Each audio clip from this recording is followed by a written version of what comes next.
both of my arms. I immediately thought, I am having a small heart attack. I need to get to an emergency room. I woke my wife and asked her to get dressed quickly and get in the car.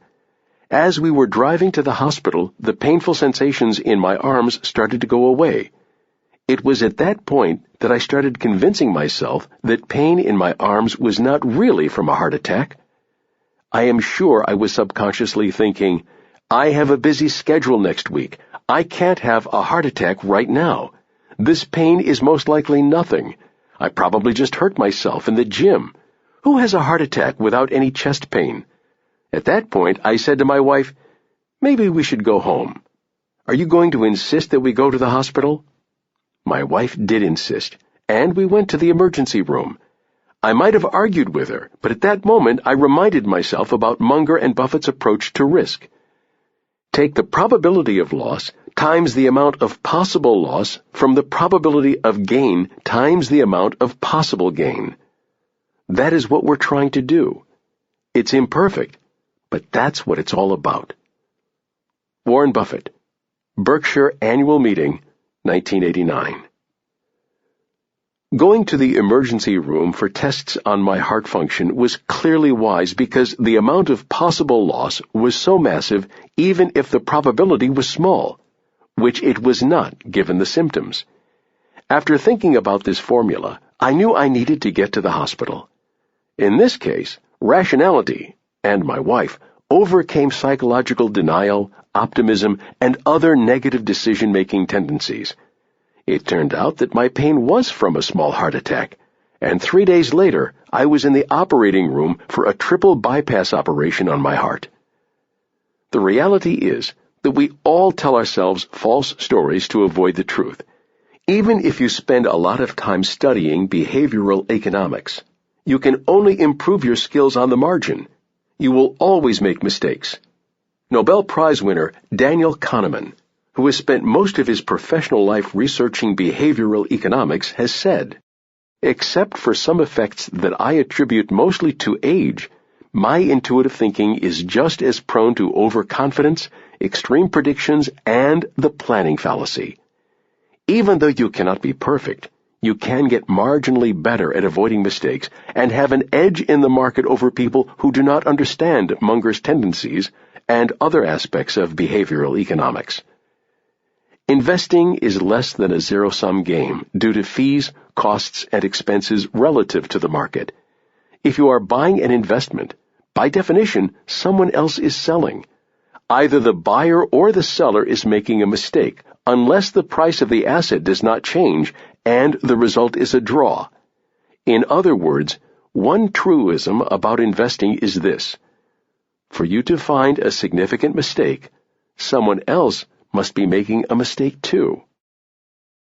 Investors operate within what is for the most part a zero-sum game. While it's true that the value of all companies usually increases over time with economic growth, market outperformance by one investor is necessarily offset by another's underperformance. Seth Klarman, Baupost Group Letter, 2005. For example, if you understand dysfunctions that are caused by behavioral economics phenomena, and the other person does not, then you have a potential edge. The best Graham value investors spend a lot of time thinking about possible sources of dysfunctional decision-making and emotional errors. Other people's errors create opportunities for the Graham value investor. As Professor Bruce Greenwald of Columbia Business School has noted, there's a lot of behavioral finance confirming Ben Graham's original judgment. Taking a close look at Munger's explanation of some major psychological tendencies is well worth your time. Munger is aware that his list of heuristics is far from complete. Readers of this book are advised to read other books and articles that expand on this list and deal with heuristics like mental accounting, sunk cost, ambiguity, regret, and framing, just to name a few. 1. Reward and punishment, super-response tendency. Almost everyone thinks he fully recognizes how important incentives and disincentives are in changing cognition and behavior, But this is not often so. For instance, I think I've been in the top 5% of my age cohort almost all my adult life in understanding the power of incentives. And yet, I've always underestimated that power. Never a year passes, but I get some surprise that pushes a little further my appreciation of incentive superpower. Charlie Munger, Harvard University, 1995. Upton Sinclair said it best of all. He said, "It's very hard to get a man to believe non-X when his way of making a living requires him to believe X." On a subconscious level, your brain plays tricks on you, and you think that what is good for the true little me is what you should believe.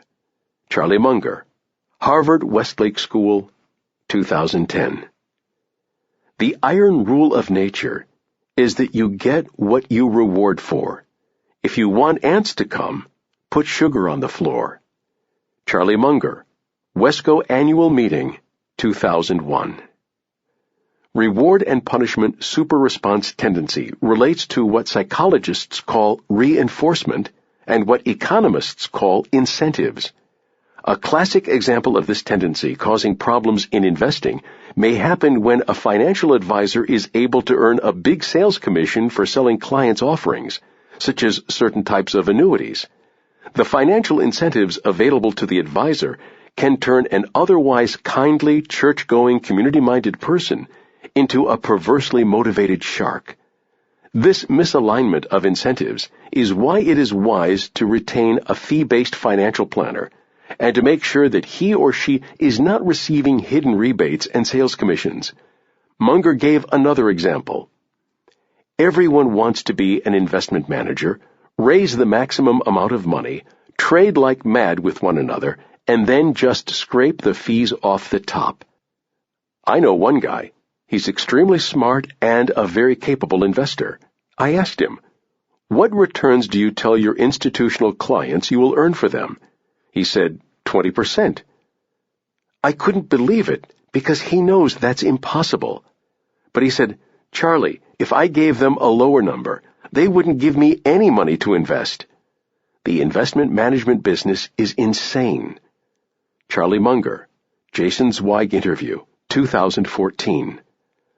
Munger's story reminds me of another story. A man of the church died and was waiting in line at the pearly gates. Ahead of him was a money manager.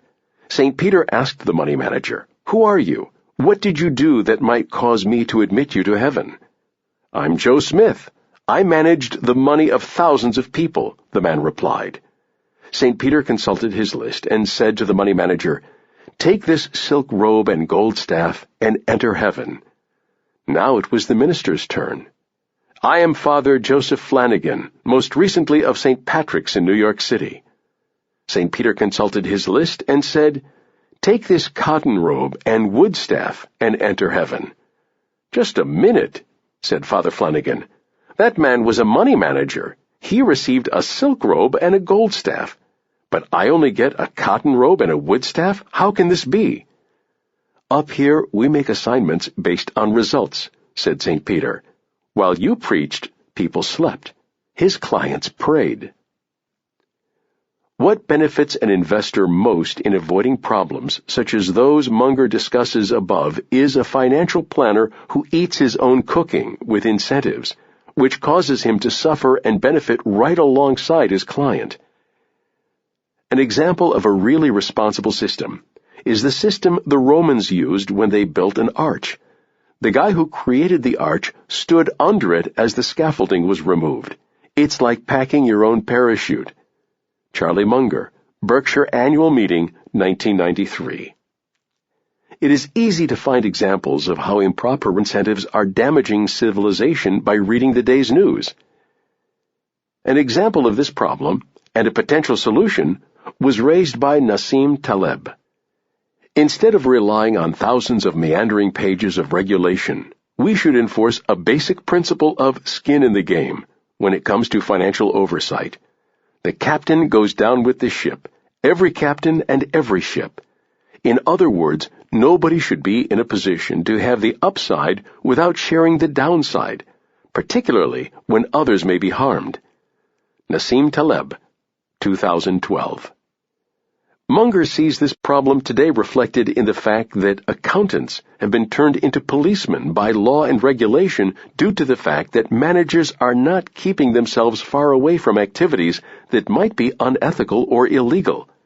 Holding managers legally responsible for their actions would be a great place to start. Munger believes that structuring compensation incentives is critical. If the right structure exists, then a seamless web of deserved trust can be created, which lessens problems related to this tendency. For example, it is surprising how many people fail to recognize how performance suffers if you pay someone in advance rather than after the work has been completed. It's precisely because of the dangers of misaligned incentives that Munger and Buffett chose to make compensation decisions themselves, whereas they delegate almost all management responsibilities. 2. Liking-loving tendency. Admiration also causes or intensifies liking or love. With this feedback mode in place, the consequences are often extreme, sometimes even causing deliberate self-destruction to help what is loved. Charlie Munger, Harvard University, 1995. Munger believes that people tend to ignore or deny the faults of people they love, and also tend to distort facts to facilitate that love. He believes we are more influenced by people we like, and perhaps more importantly by people who genuinely like us. There are obviously positive aspects to this tendency for society, but they rarely have a place in making investment decisions. You may like or even love your friend or relative, but that does not mean that you should trust him or her with your money. Loaning money to relatives is fraught with danger. It is usually a far better idea to simply give away money to needy friends and relatives, or if you do make a loan, to never expect it back. Relatives and friends in receipt of your money as a loan too often acquire a short-term and fuzzy, selective memory. Another example of this tendency arises when people fall in love with a company and make investing mistakes about that company as a result of that love. Even if you love your employer, it is very risky to have too much of your savings in the stock of a single company. One way that some companies leverage this tendency is to have their salespeople sell to people they know at parties.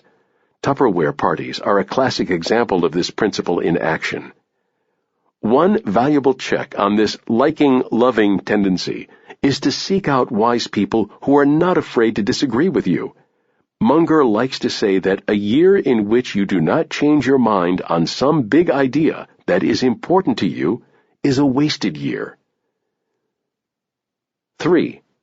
Disliking-hating tendency. Avoid evil, particularly if they're attractive members of the opposite sex. Charlie Munger, Berkshire Annual Meeting, 2004. The disliking-hating tendency is the inverse of the previous tendency. Munger believes that life is too short to do business with people you don't like. He also refuses to invest in certain companies that sell goods and services that he does not like for ethical reasons. As an example, Munger and Buffett avoid investing in casinos.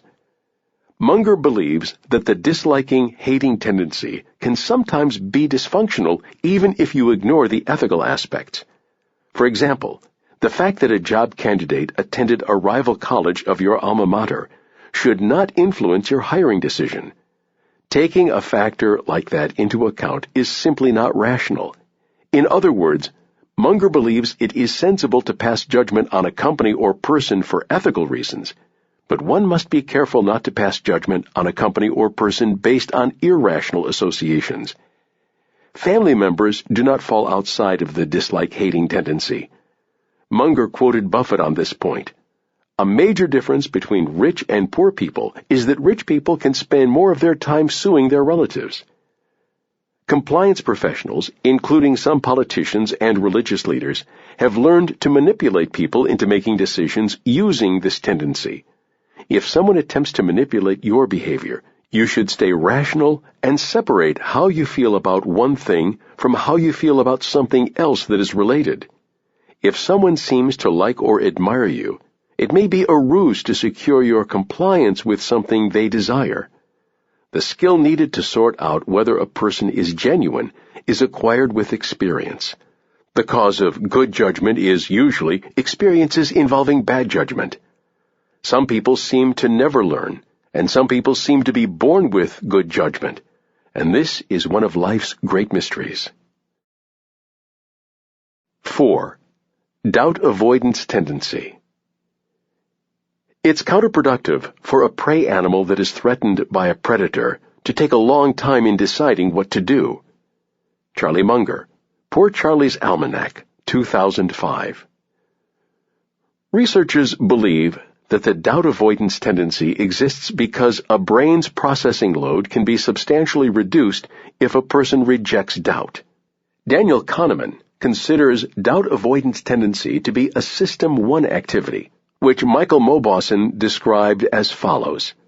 System 1 is your experiential system. It's fast, it's quick, it's automatic, and really difficult to control. System 2 is your analytical system. Slow, purposeful, deliberate, but malleable. When it comes to investments, avoiding doubt can get a person into serious trouble. One example is the people who thought, why investigate an asset manager like Bernard Madoff when avoiding doubt is so much easier? After all, he managed money for many important people.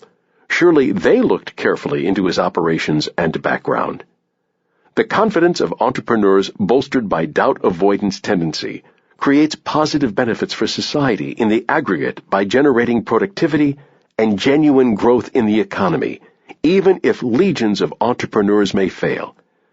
Nassim Taleb put it this way, most of you will fail, disrespected, impoverished, but we are grateful for the risks you're taking and the sacrifices you're making for the sake of the economic growth of the planet and pulling others out of poverty. You're the source of our anti-fragility. Our nation thanks you. 5. Inconsistency avoidance tendency. The brain of man conserves programming spaces by being reluctant to change. Charlie Munger, Harvard University, 1995. People are reluctant to change even when they have been given new information that conflicts with what they already believe. Inconsistency avoidance tendency is another often useful heuristic because starting each day with a fresh mind about everything requires too much processing power. Unfortunately, as is the case with every heuristic, what is mostly helpful can sometimes be harmful. The adverse effects of this tendency can be made worse when it appears in combination with the previously discussed doubt-avoiding tendency. The desire to resist any change in a given conclusion or belief is particularly strong if a person has invested a lot of effort in reaching that conclusion or belief, and/or if the change will result in something that is unpleasant. This is a major reason why progress in many professions tends to advance one funeral at a time. An example of this phenomenon can be found in the many companies which refused to recognize that personal computers or mobile phones were a threat to their business. Absence of the inconsistency avoidance tendency among some people operates to benefit society. For example, company founders who are not wedded to old ideas can sometimes create innovative new businesses more easily. As another example, an executive may cling to an idea he or she has publicly advocated even after facts come to light proving the idea false. One way to avoid this problem is to be very careful about what you say in public. Also, be aware that once you say something in public, you may be blind to disconfirming evidence. Mark Twain's statement comes to mind on this tendency. All you need in this life is ignorance and confidence. Then success is sure. Some entrepreneurs often don't know enough to think that something can't be done. So once in a while, they actually do something that is completely unexpected. As the old saying goes, even a blind squirrel finds a nut once in a while. 6. Curiosity tendency. Curiosity can provide both fun and wisdom, and occasionally trouble. Charlie Munger, Poor Charlie's Almanac, 2005. I was born innately curious. If that doesn't work for you, figure out your own damn system. Charlie Munger, Wesco Annual Meeting, 2010. Experience tends to confirm a long-held notion that being prepared on a few occasions in a lifetime to act promptly in scale in doing some simple and logical thing will often dramatically improve the financial results of that lifetime. A few major opportunities, clearly recognizable as such, will usually come to one who continuously searches and waits with a curious mind that loves diagnosis involving multiple variables. And then all that is required is a willingness to bet heavily when the odds are extremely favorable, using resources available as a result of prudence and patience in the past. Charlie Munger, Wesco Annual Meeting, 1996. Many things in life involve trade-offs. A source of what is good in life can also be a source of what is bad in life. That inevitable trade-off applies to curiosity, and there is nothing like failure and mistakes to teach a person the right approach to curiosity. The wise investor will acquire a sort of muscle memory about curiosity based on actual experience. Curiosity about life and restraint about difficult decisions are part of Munger's approach to life. Seeking more information about a topic, even though it has no present value to a person, is a natural human drive. One can speculate that having this information has option value. However, the price of too much curiosity can be high. Finding the right balance in things involving trade-offs like curiosity is a key part of acquiring wisdom. An example of a problem arising from too much curiosity would be a tycoon who is curious to see whether he or she can finally be the person to make a long-term profit in the airline business. There is an old joke on this plan. How do you become a millionaire? Start as a billionaire and buy an airline. Buffett himself jokes that he has a toll-free number he can call which will talk him out of investing in airlines whenever he gets the urge. Curiosity can also cause an investor to engage in too many activities, or a business owner to offer too many products and services, but end up failing by offering none. Startup founders can end up repeatedly pivoting their business, i.e., changing business models or business categories into oblivion if they overload on curiosity. At the same time, curiosity can lead to important breakthroughs for a business. Striking the right balance on something like curiosity requires judgment. 7. Kantian fairness tendency. Modern acculturated man displays and expects from others a lot of fairness. Charlie Munger, Harvard University, 2005.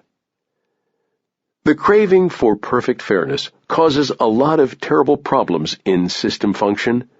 Some systems should be made deliberately unfair to individuals because they'll be fair on average for all of us. Charlie Munger, University of California, Santa Barbara, 2003. Tolerating a little unfairness to some to get a greater fairness for all is a model I recommend to all of you. Charlie Munger, UCSB, 2003. Humans will often act irrationally to punish people who are not fair. In other words, investors may react irrationally when presented with a situation that they feel is unfair. For example, some people would rather lose money in an investment than see another person benefit from unfairness.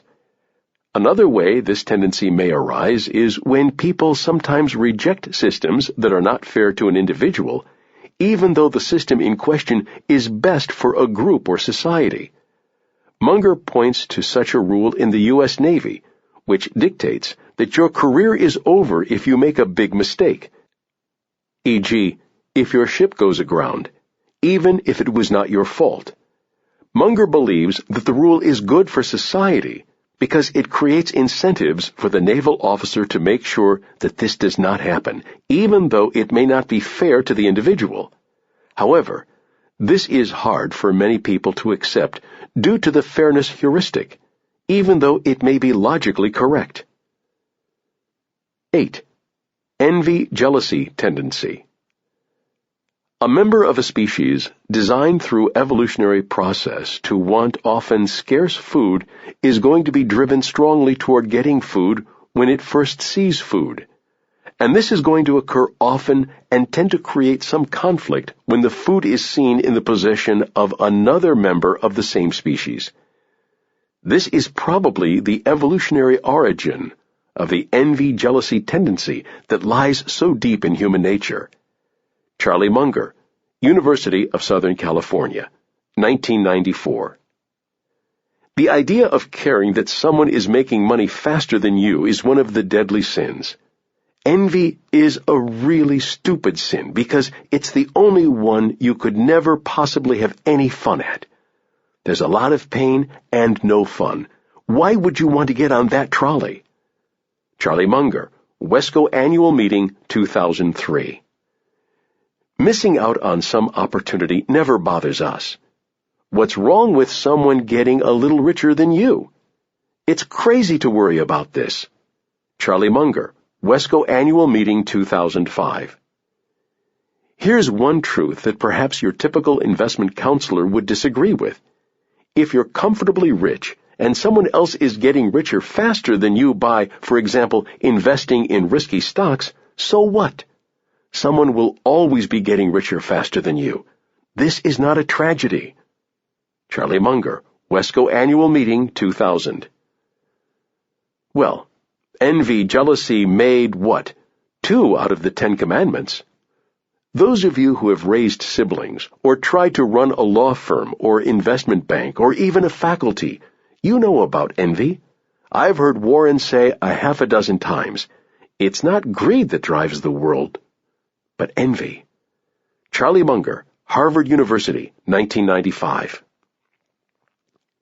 Remember, Moses said you couldn't even covet your neighbor's donkey. Charlie Munger, CNBC interview, 2014.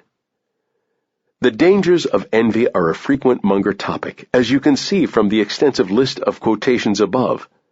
Munger believes that envy is such a powerful emotion because for most of human history, people have lived in an environment in which severe scarcity was the normal situation. He believes that very primal emotions are triggered when humans see someone with something they don't have, often causing dysfunctional thoughts and actions. Envy is an emotion designed to motivate people to acquire attributes and possessions that increase evolutionary fitness. Now that there is less scarcity in the world, envy has lost much of its value. Instead of motivating people for emotional fitness, envy just makes people unhappy. Munger's point on envy is simple. Nothing good comes from envy. He believes that envy is a completely wasted emotion that a person should work hard to avoid. Major problems arising from envy happen because people increase risk when they envy the financial success of someone else. The stock market is not going to deliver you a sports car next week simply because your neighbor just acquired one and you're envious. Promoters of all sorts will point to the possessions of others in an attempt to motivate you to comply with their requests. Just saying no to envy is the best approach. 9. Reciprocation tendency. The automatic tendency of humans to reciprocate favors and disfavors has long been noticed as extreme. Charlie Munger, Harvard University, 1995. Professor Robert Cialdini has pointed out that people will help if they owe you for something you did in the past to advance their goals. That's the rule of reciprocity. The reverse is also true if you have done something that negatively affects a person. The urge to reciprocate favors and disfavors is so strong that even someone smiling at you is hard not to reciprocate. The indebted feeling that humans have when they receive a gift tends to make a person feel uncomfortable until he or she can extinguish the debt. The urge to reciprocate in some way so as to cancel the debt is so strong that it can even make people give up substantially more than they would if the process was fully rational. In other words, the desire to reciprocate often results in an unequal exchange of value. Compliance professionals have learned to use this feeling of reciprocity to their advantage. For example, a Hare Krishna fundraiser has been trained to give away a gift, like a flower, when he or she approaches a person for a donation. The free weekend at a timeshare condominium has a similar purpose for the salespeople who offer it to potential buyers. The investment promoter who gives away a free lunch wants the person who attends the event to reciprocate in a very disproportionate way. As an aside, a person who enjoys the free lunch and does not take the bait and buy the investment may be disparaged by the promoter as a plate licker. 10. Influence from mere association tendency. Think how association, pure association, works. Take Coca-Cola Company. We're the biggest shareholder. They want to be associated with every wonderful image, heroics in the Olympics, wonderful music, you name it. They don't want to be associated with presidents' funerals and so forth. Charlie Munger, Harvard University, 1995. Humans are programmed to be pattern seekers. They look for patterns to obtain what they believe is guidance about how to make decisions. For example, when a well-known actor pitches an investment firm's services on television, it is likely that the actor knows next to nothing about investing. Yet people tend to respond positively, merely because the actor may be associated with something positive, like acting skill. Unfortunately, people can be misled by mere association too easily, and that can lead to investing errors. This tendency is similar to the liking tendency, except only association is required. Liking tendency is more about being blind to the faults of people we like. With association theory, the compliance professional is trying to get you to do something like buy a financial service because it is endorsed or used by a famous actor.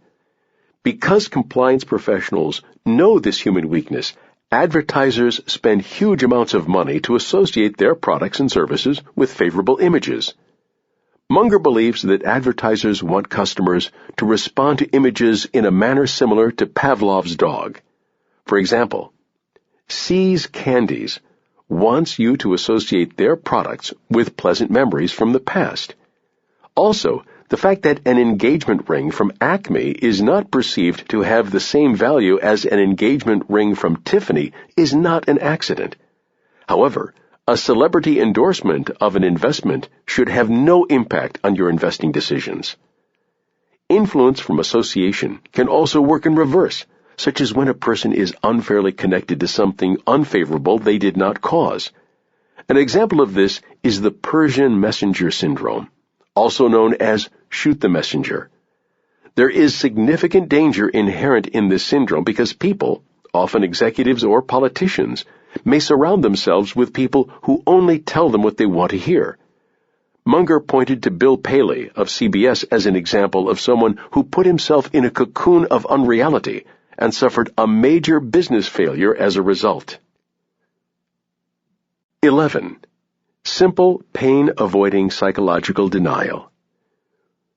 One should recognize reality, even when one doesn't like it. Charlie Munger, Berkshire Annual Meeting, 2000.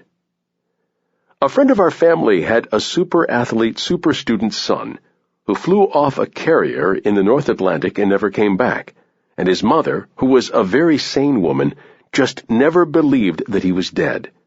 And of course, if you turn on the television, you'll find the mothers of the most obvious criminals that man could ever diagnose. And they all think their sons are innocent.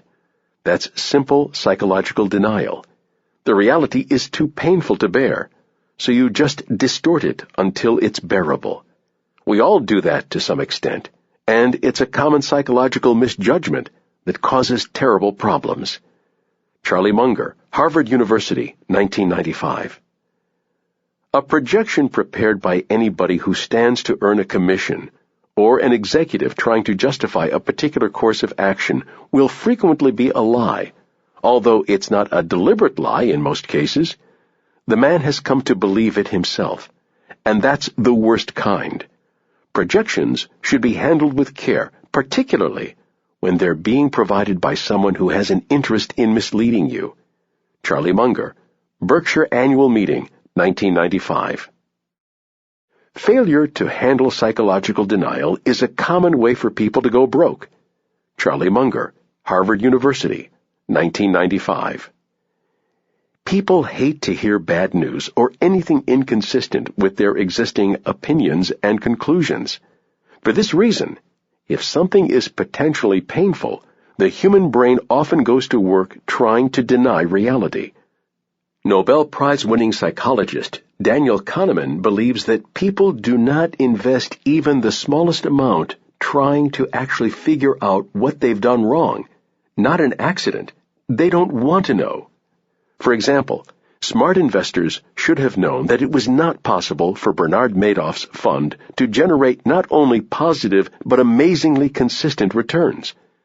What were Madoff's investors thinking when, month after month, they received financial statements that were positive with little volatility? Madoff investors were so happy with the results that they simply distorted reality. In short, the investors liked the results they saw on the statements from Madoff so much that they went into a state of psychological denial. Even a professor who wrote a scholarly book on gullibility was an investor in the Bernard Madoff Ponzi scheme. A common example of psychological denial happens when people make projections about a potential investment. Weirdly, sometimes the fewer facts there are to support a well-told story, the more believable it may be for certain investors. Only when real facts start to appear do these people start to question the story. Daniel Kahneman pointed this out. It's all too easy to tell stories that make sense of one's life in retrospect. This is why it's particularly dangerous to short a so-called story stock. Another example that Munger has cited for the psychological denial tendency at work is academics who love the beauty of mathematics.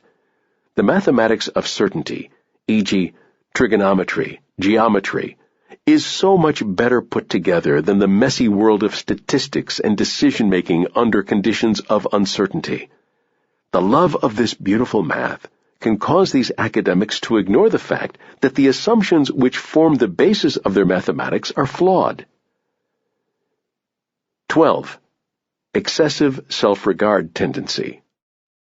We don't like complexity, and we distrust other systems and think it many times leads to false confidence. The harder you work, the more confidence you get. But you may be working hard on something that is false. Charlie Munger, Seeking Wisdom, 2003. People tend to vastly overestimate their own capabilities. This is a huge problem for many investors and a major part of the reason why staying within a circle of competence is so important. This book has made the point repeatedly that the most effective way to genuinely reduce risk is to know what you're doing. Part of being a genuine expert is to know the limits of your own competence. Unfortunately, this is far too often not the case. Daniel Kahneman believes, confidence is a feeling, one determined mostly by the coherence of the story and by the ease with which it comes to mind, even when the evidence for the story is sparse and unreliable. The bias toward coherence favors overconfidence. An individual who expresses high confidence probably has a good story, which may or may not be true. In responding to a survey, 70% of students said they were above average in leadership ability, and only 2% rated themselves as below average in relation to their peers. In rating their athletic skills, 60% saw themselves above the median and only 6% below the median. Companies are not immune from this excessive self-regard tendency, including Berkshire's portfolio companies. Geico got to thinking that, because they were making a lot of money, they knew everything. And they suffered huge losses. All they had to do was to cut out all the folly and go back to the perfectly wonderful business that was lying there. Charlie Munger, USC Business School, 1994. In making his point about the excessive self-regard tendency, Munger noted that way more than half of Swedish drivers think they are above-average drivers. Investment counselors make Swedish drivers sound like depressives. Virtually every investment expert's public assessment is that he is above average no matter what is the evidence to the contrary. Charlie Munger, Speech to Foundation Officers, 1998. Investors themselves share this same overconfidence. In 2012, a major fund group released a survey indicating that 91% of their active investors believe that they would beat or at least equal the returns of the market over the next year. This, of course, is mathematically impossible. 13. Over-optimism tendency. In the 4th century BC, Demosthenes noted that what a man wishes he will believe. And in self-appraisals of prospects and talents, it's the norm, as Demosthenes predicted, for people to be ridiculously over-optimistic. Charlie Munger, Philanthropy, 1999. Investor over-optimism and its evil twin over-pessimism are what make Mr. Market bipolar. The good news for people who can keep their level of optimism at rational levels is that the unpredictable but inevitable gyrations between these two states create opportunities for Graham value investors. Staying rationally optimistic as the market gyrates is very difficult. Only a small number of people can do it successfully. Even experts who spend their lives studying behavioral economics can fall prey to the over-optimism and over-pessimism tendencies. For example, Nobel Prize winner Daniel Kahneman wrote this: "One of our biases is that we can ignore the lessons of experience. A group of people compiling a report will estimate they can do it in a year, even though every other similar report has taken comparable groups 5 years. When I started the book, I told Richard Thaler, the author of Nudge, that I had 18 months to finish it. He laughed hysterically and said, 'You have written about that, haven't you? It's not going to work the way you expect. How long did it take you?' I ask. 4 years, and it was very painful." If someone who has spent his life studying dysfunctional decision-making falls prey to the same problems he studies, e.g., over-optimism, these tendencies are indeed strong. 14. Deprival superreaction tendency. The deprival superreaction syndrome of man helps cause much ruin as people's cognition is distorted as a result of their suffering losses and near misses. Charlie Munger, Stanford Law School, 1998. Your brain doesn't naturally know how to think the way Zeckhauser knows how to play bridge. For example, people do not react symmetrically to loss and gain. Well, maybe a great bridge player like Zeckhauser does, but that's a trained response. Charlie Munger, Harvard University, 1995. I mean, people are really crazy about minor decrements down. Huge insanities can come from just subconsciously overweighing the importance of what you're losing or almost getting and not getting. Charlie Munger, Harvard University, 1995. The deprival superreaction tendency is more commonly called loss aversion, and it can cause investors to irrationally avoid risk when they face potential for gain, but irrationally seek risk when there is a potential for loss. In other words, people tend to be too conservative in seeking gains and too aggressive in seeking to avoid losses. The most important point to remember about this tendency is that it causes investors to do things like sell stocks too early and hold on to them for too long. It is very common for investors to hold on to losing stocks in the hope that somehow the price will rise and they will somehow break even. As another example of this tendency at work, many investors were so traumatized by stock losses after the 2007 financial crisis that they completely missed the subsequent rally in the markets. One of prospect theory's most important contributions to finance is loss aversion, the idea that, for most people, losses loom larger than corresponding gains. The empirical evidence suggests we feel losses about 2 to 2.5 times more than we feel gains. Michael Mauboussin, Aver and Aversion, 2005. A good example of how loss aversion creates dysfunctional behavior happens at the racetrack. People betting on horses bet more and more on long shots as the day goes on. This happens because the majority of people have lost money because, with the odds stacked in favor of the house, the racetrack has the betting edge. Because people are averse to losses, as the day progresses, they bet more on long shots in the hope that they can recoup their losses and perhaps generate a gain before they go home. 15. Social proof tendency.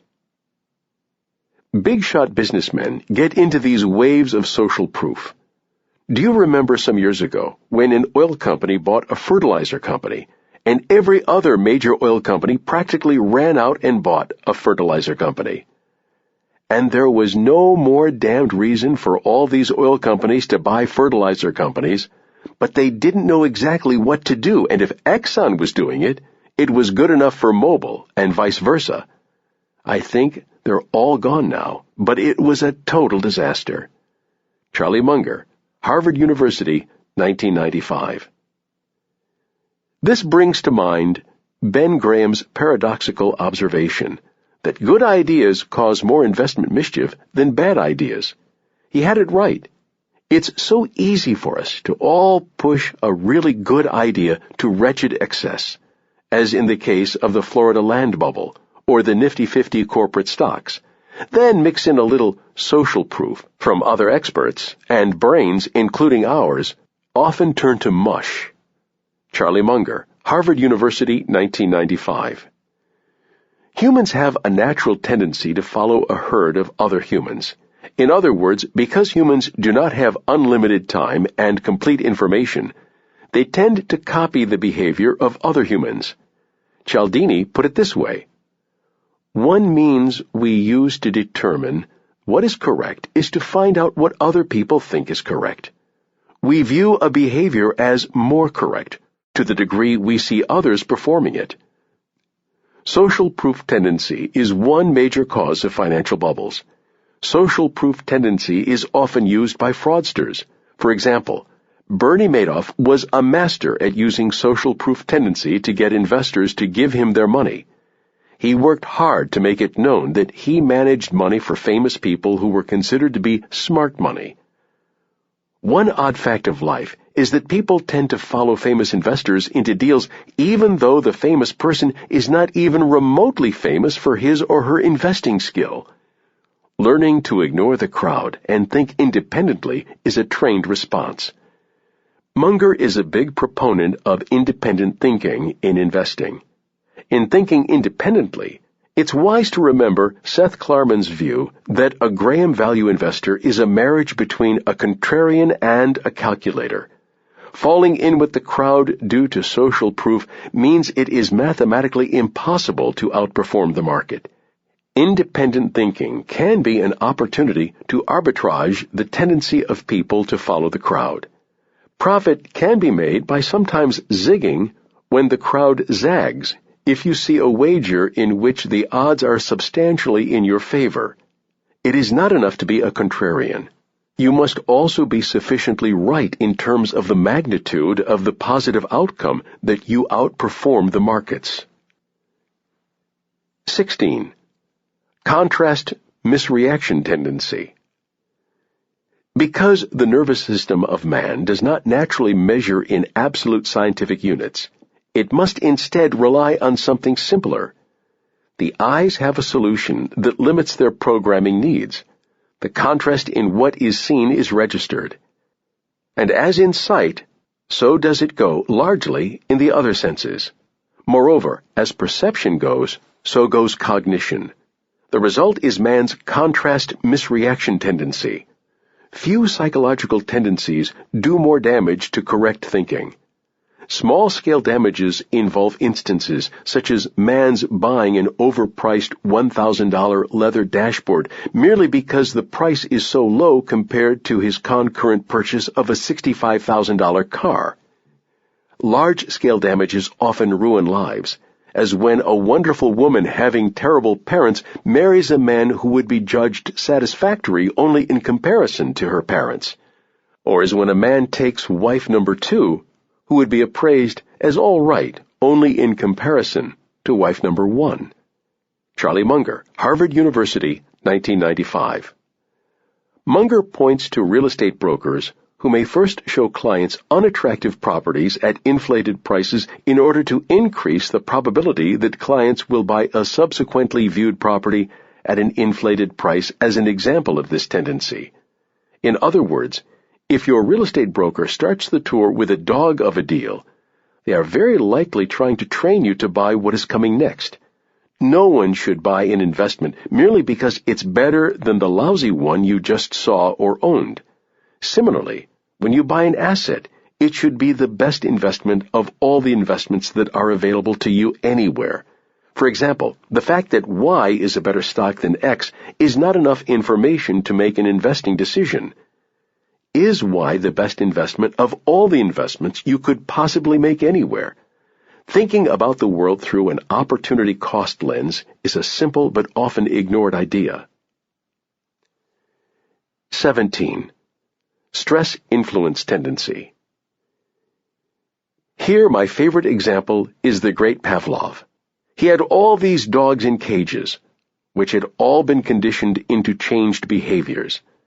And the great Leningrad flood came, and it just went right up, and the dog is in a cage. And the dog had as much stress as you can imagine a dog ever having. And the water receded in time to save some of the dogs. And Pavlov noted that they'd had a total reversal of their conditioned personality. Charlie Munger, Harvard University, 1995. Some level of stress can actually increase a person's performance.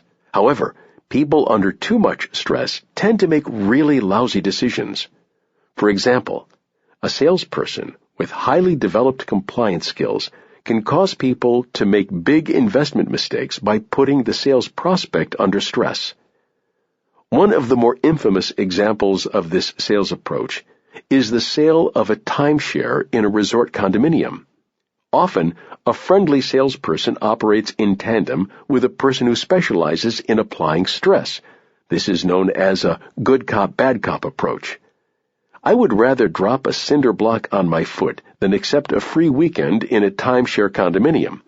Do not make decisions while under stress. It's just that simple.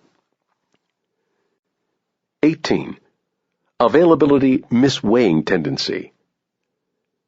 The great algorithm to remember in dealing with this tendency is simple.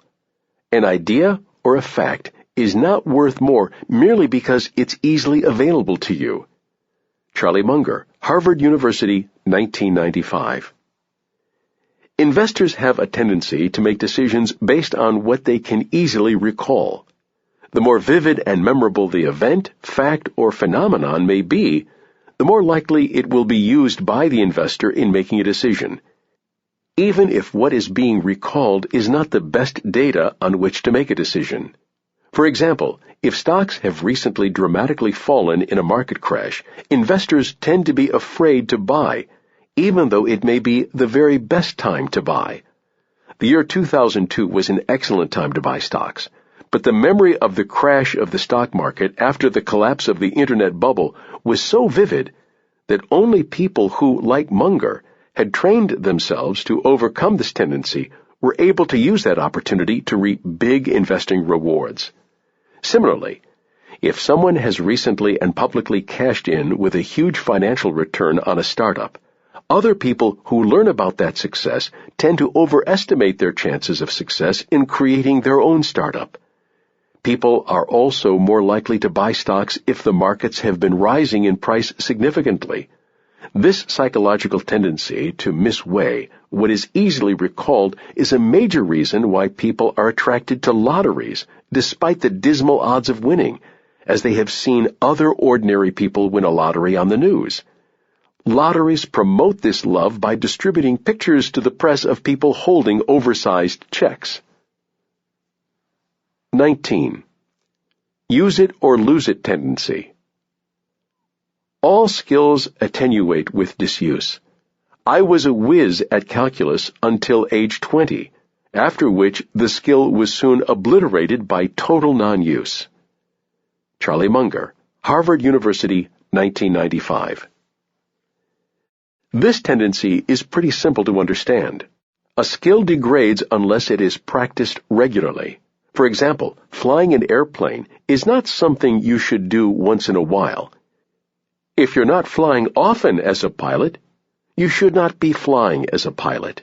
Similarly, investing is not something you want to do once in a while. In the context of investing, it is both a fact of life and a shame that so many people spend more time picking out an appliance than picking an investment or investment fund. To be a successful investor, a person must regularly devote the necessary time and effort. Even if you once felt that you knew a lot about investing, it does not mean your skills are current.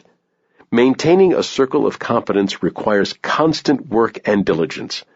As a 2014 study concluded, we find that interventions to improve financial literacy explain only 0.1% of the variance in financial behaviors studied, with weaker effects in low-income samples. Like other education, financial education decays over time. Even large interventions with many hours of instruction have negligible effects on behavior 20 months or more from the time of intervention.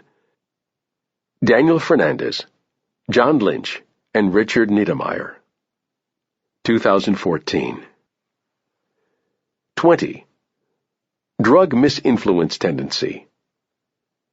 We all know talented people who have ruined their lives abusing either alcohol or drugs, and often both. Charlie Munger, Harvard Westlake School, 1986. 3 things ruin people: drugs, liquor, and leverage. Charlie Munger, Wesco Annual Meeting, 2009. The 4 closest friends of my youth were highly intelligent, ethical, humorous types, favored in person and background. 2 are long dead, with alcohol a contributing factor, and a 3rd is a living alcoholic, if you call that living. While susceptibility varies, addiction can happen to any of us, through a subtle process where the bonds of degradation are too light to be felt until they are too strong to be broken. And I have yet to meet anyone in over 6 decades of life whose life was worsened by over-fear and over-avoidance of such a deceptive pathway to destruction. Charlie Munger, Harvard Westlake School, 1986. Everyone makes mistakes, but Munger has repeatedly said that staying away from the really big mistakes, like cocaine and heroin, is vital. As an analogy, Munger has pointed out that if you are floating down a river, and there are really dangerous whirlpools that are killing many people on a daily basis, you do not go anywhere near that whirlpool. Munger also pointed to alcoholism as a major cause of failure in life. His point on substance abuse is simple. Why play dice with something that can ruin your life forever? His timeless advice in every setting is to avoid situations with a massive downside and a small upside, negative optionality. This is the reciprocal of his investing advice. Seek bets with a huge upside and a small downside, positive optionality. Other tendencies, such as psychological denial, can prevent people from getting the help they need, making matters worse for people with drug or alcohol problems. A drug or alcohol problem can quickly become a self-reinforcing negative feedback loop, which is impossible to escape. 21.